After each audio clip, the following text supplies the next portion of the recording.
Il n'y a que ça comme C'est trop courage. Mais oui, il y en a d'autres que j'apprécie énormément. Les honneurs perdus, Astèse l'africaine que j'adore. Mais vous ne pouvez pas me dire... Mais pourquoi que celui-là... Mais ça nous intéresse. Parce qu'on parlait de vos préférences. On est dans la règle. On est sorti des préférences. On revient donc à Laurent Gbagbo. Permettez-moi. Moi, je voudrais qu'on se comprenne. Si c'est ça votre invitation, je ne serais pas venu. Madame Béala. Vous m'avez prévenu. Madame Béala, je souhaiterais qu'on se comprenne. Il n'est en aucun cas question de vous faire du rentre dedans. On pose des questions. Mais sur un seul personnage, je veux dire, j'ai 30 ans de carrière, je viens ici et vous passez votre temps à me parler d'un ouvrage. On a passé 3 minutes. 3 minutes, exactement. Et vous revenez dessus. 3 minutes exactement. Et je vous invite à revenir au fil de l'arrière. Je parle de l'ouvrage. Bonsoir Rodrigue, bonsoir à Kaliz Béala. Bonsoir à tous ceux qui nous regardent sur Canal 2 ce soir. Vous nous avez regardé pendant 3 quarts d'heure. Vous avez certainement noté quelques zones d'ombre, peut-être des éclairages aussi à faire sur le discours de Kaliz Béala depuis le début de cette émission et peut-être avant aussi. Oui, j'ai surtout vous avez la parole. Frappé par la condescendance de son ton, cette tendance presque obsessionnelle à vouloir humilier l'autre. J'espère que je n'aurai pas pour mon grade tout à l'heure. Kaliz Béala, bonsoir à vous. Bonsoir. Vous savez quoi? La connaissance, c'est parce que vous l'avez été à mon égard. Quand vous recevez... Non, la personne qui était là. Quand au départ, vous dites à votre agité... 15 minutes. Monsieur, vous allez attendre. Sinon, vous n'aurez même pas une minute. Et pourquoi? Ben parce que c'est parti. Non, mais si vous partez, nous tous on peut partir. Bah oui, non, mais la condescendance, quand vous recevez quelqu'un, et que vous commencez par lui dire, vous avez fui la France parce que vous êtes devenu, je sais pas quoi là-bas, c'est ça la condescendance et le mépris. Alors, et ne soyez pas étonnés quand vous recevez quelqu'un qui vous vient gentiment vers vous. Parce que je n'ai pas besoin d'être là. J'en ai pas besoin. J'ai tout. Non mais Kaliz Béala, on a envie de parler s'il vous plaît. On a envie de parler gentiment et vous venez lui dire que il est bien devant vous parce qu'il n'est rien. C'est ça la condescendance. Non mais Madame Béala, j'espère que je pourrai dire un mot pendant cet échange. Vous savez tout ce que je vous ai dit lorsque je suis arrivé ici hors antenne. Mais franchement, permettez-moi de vous dire que je suis un peu gêné, peiné, pour ne pas dire déçu, parce que j'ai entendu, pardonnez-moi s'il vous plaît, ayez la politesse de m'écouter. Je voudrais échanger avec vous, mais permettez-moi de placer un mot. J'ai, au cours de cette rubrique, la lourde responsabilité d'échanger avec vous sur votre travail comme auteur, et j'ai choisi, pour entamer cet échange, parce que ça me semblait important, et parce qu'il me semble que vous évoluez, vous-même vous l'avez dit tout à l'heure, dans une sorte d'ambiguïté que moi j'ai appelé en préparant cet échange avec vous, une complexité identitaire que vous entretenez et vous en jouez, vous manipulez même à mon sens pour être un peu cru et parler comme vous. Je rappelle que nous avons quelque chose en commun, c'est que nous sommes nés à Newbel tous les deux. Alors, vous jouez de cette complexité et j'ai choisi, c'est mon parti pris, en mêlant cet échange de voir clair. Et de permettre à ceux qui nous regardent de voir clair sur qui vous êtes, Kaliz Béala. Vous parlez de la France comme si vous en étiez extérieur. Quand on veut vous interpeller sur le Cameroun, vous dites que vous ne vivez pas au Cameroun et que vous n'avez pas à répondre sur des questions du Cameroun. Alors Kaliz Béala, avant toute chose, avant de parler de votre œuvre littéraire, parce qu'il me semble que l'identité est constitutive du discours littéraire, je veux savoir qui vous êtes. Est-ce que vous êtes une Africaine, une négropéenne, une afropéiste? Qui êtes-vous, Kaliz Béala, très exactement? Je ne sais pas.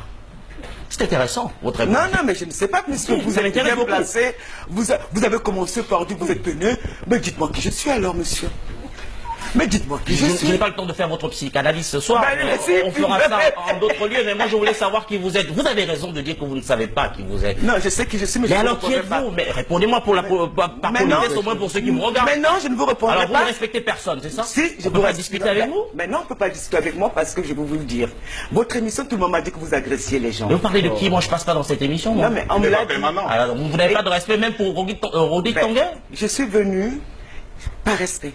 Pour qui? Pour vous tous. Mais quand je suis venu, vous m'avez agressé. Mais personne ne vous a agressé. Vous agressez les gens en permanence. Je vous ai fait des éloges avant cette émission, voyez-vous. À me faire des éloges évidemment. Et venir m'agresser. Mais je ne vous ai pas adressé, vous refusez de répondre à nos questions, vous refusez de jouer le jeu. J'ai joué le jeu, j'ai répondu à vos questions. Non, vous n'avez pas répondu. Bah écoutez, si vous estimez que pendant 1 heure, je n'ai pas répondu à vos questions. Non, je parle de mes questions, madame. Vos questions, quoi? Je veux savoir qui vous êtes. Pourquoi vous avancez à pas masqué, à visage masqué, j'allais dire. Pourquoi est-ce que vous jouez de cette double culture? Vous êtes dans une sorte de biculturalité conflictuelle. Est-ce que vous vous reconnaissez dans cette description? Non. Alors qui êtes-vous? Ben répondez. Alors, vous vous amusez à la télévision alors que nous sommes dans un moment sérieux. Kadis Béala, je voudrais quand même savoir ce qui reste de votre francité. Alain Finkielkraut a écrit un livre extraordinaire il y a quelques années, L'identité malheureuse, un livre que j'ai eu le bonheur de lire, je suppose vous aussi, non. Et dans lequel, c'est dommage si vous ne l'avez pas lu, je vous suggère de le lire. Je vous dirai pourquoi je ne l'ai pas lu. Alors, on en reparlera. Il déplore la perte des valeurs culturelles françaises. Est-ce que vous partagez sa peine? Non. Pourquoi? Parce qu'une identité n'est pas figée dans l'espace-temps. Maintenant, je peux vous répondre parce que vous m'avez posé la question. Vous aurez perdu 10 minutes, mais c'est pas grave. C'est pas grave. C'est pas grave. Allez-y. Prenez vos tons. Allez-y. Un peu condescendant, n'est-ce pas? Comme vous m'avez bien éduqué. Non, Allez-y, répondez. Ne perdez pas vos moyens, répondez à ma question. Moi, perdre mes moyens face à vous. Ça peut arriver. Ah, le Camerounais est très fort. Quand vous aurez fini de rire, je pense que vous me répondrez. Ah ben si je peux bien. Hein. Non mais attendez, l'identité malheureuse. Une identité n'est pas figée dans l'espace-temps, monsieur. Une identité change. C'est comme des étoiles, ça se déplace. Ce n'est pas quelque chose de figé. Donc quand vous prenez pour référence un homme qui semble penser qu'une identité est figée, c'est bien triste. Même l'identité camerounaise, en 1960, 65, 70, n'est pas l'identité camerounaise de 2015. D'accord? L'identité est vivante. C'est un organe vivant qui change. Donc, elle ne saurait être malheureuse parce que Finkielkraut regrette qu'il y ait aujourd'hui en France une mixité qui pousse l'identité à changer. Aujourd'hui au Cameroun, il y a une mixité qui pousse cette identité, vous qui venez de nos nouvelles, à changer en permanence. Les gens de Nobel, par exemple, sont des Camerounais métissés. Puisque souvent en Nobel on parle plusieurs langues.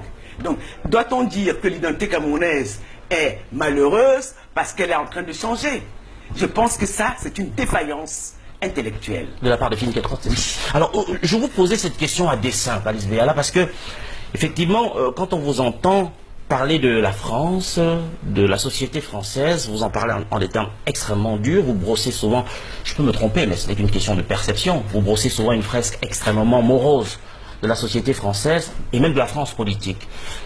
Au fond, quand on vous entend comme ça, on a envie de se demander ce qui reste de votre francité, Kadis Béala. Qu'est-ce que vous appelez francité? C'est votre caractère français, le fait d'appartenir, je parle bien d'appartenance au sens sociologique du terme, votre capacité à appartenir à cette société, à faire corps avec les gens de cette société française. Êtes-vous encore française? Êtes-vous encore française?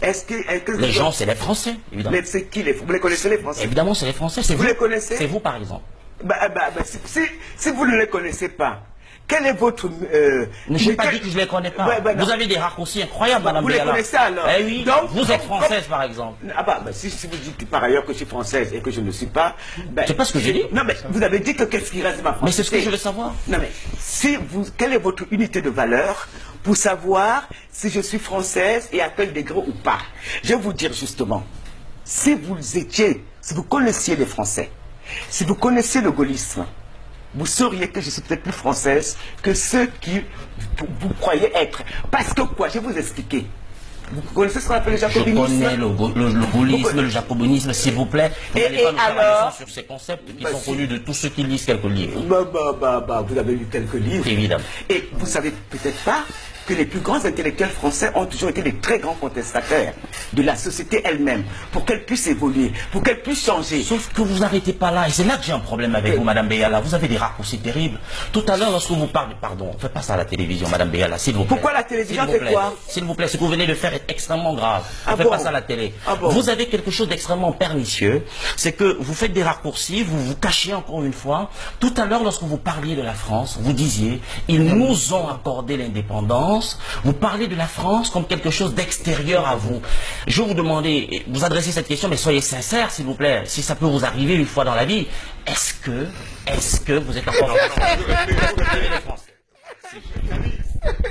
Vous restez, nous sommes en direct à la télé.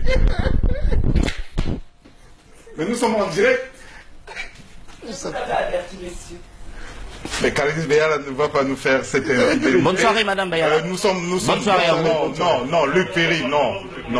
Luc Ferry, c'est notre invité. C'est notre invité. On va la ramener en plateau avec la contribution de Patrick Dobor, notre chef d'édition, Alain Tchakounte. Nous allons poursuivre cette émission. Avec. Supporter un petit couillon. Non, nous sommes à la télé pour l'hygiène de cette antenne. Vous avez dit tout à l'heure qu'il est con, maintenant c'est couillon. Luc Ferry. C'est pas gentil, Madame Beyala. Mais évidemment, je ne lui ai rien dit de méchant. Alors, moi je ne lui réponds pas. C'est pourquoi je ne lui réponds pas. Alors, si vous avez une dernière question pour sortir. Alors, mon cher Rodrigue, il va falloir choisir à un moment donné. Vous m'avez pas appelé depuis le début de la semaine. J'ai décommandé un certain nombre de rendez-vous pour être ici ce soir et pas proposer une question. Oui, mais pensons aux millions de personnes qui nous regardent. Si nous pouvons faire chuter un peu. Une dernière question, alors que je n'ai pas fini d'échanger, je peux ne pas la poser ma question. C'est pédagogique, n'insistez pas sur les détails. Non. Voilà. On peut faire chuter le mercure. Donc je vais faciliter la tâche parce que le mercure n'est pas monté chez moi du tout. Si je n'ai absolument pas. Ah ben dis donc. Absolument pas, chère maman. Vous avez commencé par m'insulter. Chère maman, non pas du tout, évidemment pas. Et après vous, pas du tout. Kalilis Beyala, vous êtes une icône. Vous êtes une icône de la littérature francophone, de la littérature tout court. Nous vous respectons en tant que tel. Luc Ferry, vous êtes un critique respectable et nous vous rendons le respect qu'on vous doit. Nous allons poursuivre sereinement, j'espère, cette émission avec des questions, strictement des questions. Pas de jugement de valeur, s'il vous plaît. Des questions. Il y a que ça, c'est le français, c'est ceci, mais c'est pour qui ce garçon? Voilà. Alors, Madame Beyala, je suis ravi de poursuivre cet échange avec vous et je suis très honoré, croyez-moi. Dans votre dernière production littéraire qui s'appelle Le Christ selon l'Afrique, vous nous racontez l'histoire d'une jeune dame qui s'appelle Boréal et qui vit dans une sorte de misère sociale. Vous racontez surtout la chronique de ces hommes qui s'emparent du fait religieux à des fins peu orthodoxes. Je voulais savoir pourquoi vous êtes contenté simplement de dénoncer ce qui me semble moi être un épiphénomène plutôt que de questionner toute la structure qui fait féconde de cette réalité que vous avez si bien décrite dans votre ouvrage. Vous avez décidé de mettre votre plume au service des épiphénomènes? On attend. Pourquoi le religieux est un épiphénomène? Non, l'instrumentalisation du fait religieux. En soi, c'est un épiphénomène parce que j'ai écrit un livre là-dessus. La structure sociale camerounaise, africaine, féconde. Vous avez décidé vraiment de venir se vanter devant moi. Non, pas du tout. C'est pas ça. Je voulais votre réponse là-dessus, s'il vous plaît. Mais franchement, j'ai fait du roman, d'accord? J'ai fait du roman. Et quand on écrit un roman, je ne sais pas si vous le savez le faire, on choisit un angle d'attaque et on s'y tient. D'accord? Quand on fait du roman, on ne fait pas de l'essai. Je n'ai pas fait un essai. Non, je suis désolé de le dire. Je suis d'accord. Non. Donc je peux même traiter d'une bouteille vide. Je peux faire un roman sur une bouteille vide. Je peux faire un roman sur votre micro. J'ai fait 300 pages. Et ce n'est pas un épiphénomène. Parce que dans mon imaginaire d'écrivain, c'est important. Donc vous n'allez pas me dire ce que je dois écrire, ou que c'est un épiphénomène ou pas. Je vais dire que pour moi, c'est la narration, c'est la beauté de l'écriture, c'est la beauté des situations qui comptent. Donc, ne confondez pas, monsieur, déjà, le roman, l'essai et les autres genres. Il n'y a pas de confusion, parce qu'en réalité, s'il y a une confusion. Le roman n'est pas neutre d'engagement. Le roman peut se permettre d'être neutre d'engagement. Bon, voilà. Le roman peut obéir juste à l'esthétique, monsieur. Oui, je suis désolé. Non, le roman. C'est d'ailleurs la première vocation, à mon sens. À mon sens. L'esthétique est fait rêver. Oui. Mais on ne peut pas vous présenter comme auteur engagé, écrivain engagé, et vous nous dites que vous écrivez simplement pour écrire. C'est un problème. Monsieur, je ne suis pas sûr que vous ayez bien suivi ma carrière. J'ai toujours bien séparé mon œuvre littéraire de mes engagements politiques. C'est deux choses totalement bien séparées. D'accord? Bien disloquées, bien séparées dans ma vie. Vous nous dites ce soir que vous n'êtes pas une écrivaine engagée, c'est ça? Ce sont les autres qui ont décidé que j'étais, puisque je m'engage par ailleurs dans des combats, ils confondent avec mes romans, qui sont d'abord avant tout des œuvres purement littéraires. Donc ce soir, on retiendra une minute. on retiendra ce soir que Kaliz Beyala Patrick Debord viendra nous dire ce qu'on retiendra de cette émission. Donc c'est une façon d'introduire ma prochaine question, monsieur le On avance. Ne me mettez pas en situation inconfortable. Donc je poursuis en disant effectivement qu'on retiendra ce soir. Non, on ne retiendra rien de vous.